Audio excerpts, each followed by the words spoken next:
Mixed by SV.com. Efa ilayani zainony alako tany aminaye amambolana maro efa utaona anakiraye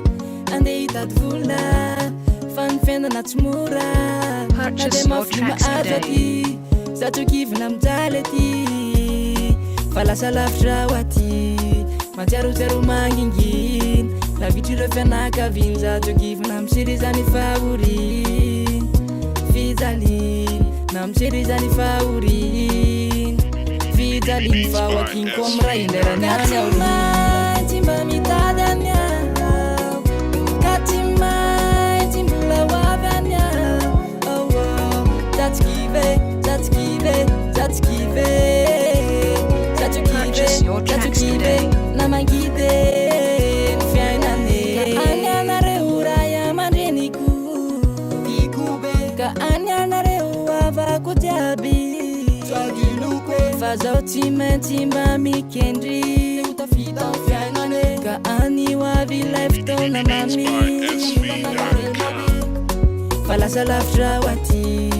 matsiarotsiaro manginginy lavitrireo fianakaviny zatokivina misirizany fahorin fijaliny na misirizany fahorin fijaliny fa hoakiny ko amy ray indrarany any aory tsy mba mitady any ao ka tsy maintsy mbola hoavy any ao zatsokive zatsokive zatsokive zatsokive zatsokive na mangidy ny fiainane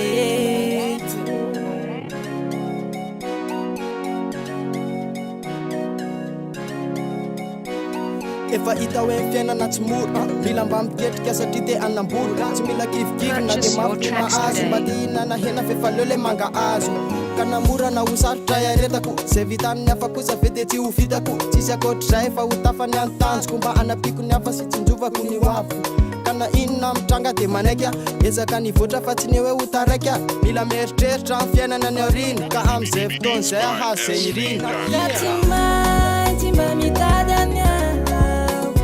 ka tsy maintsy mbola hoavy any ao zatsokive zatsokive zatsokive zatsokive zatsokive